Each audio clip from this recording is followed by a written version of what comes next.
Angin kencang melanda wilayah Desa Ciomas Rahayu, Kecamatan Ciomas, Kabupaten Bogor. Akibatnya, sejumlah pohon tumbang hingga ada yang menimpa rumah warga.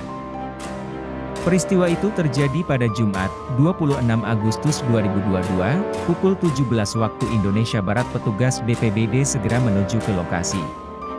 Kabid Kedaruratan dan Logistik BPBD Kabupaten Bogor Aris mengatakan ada satu rumah tertimpa pohon. Rumah tersebut mengalami rusak sedang.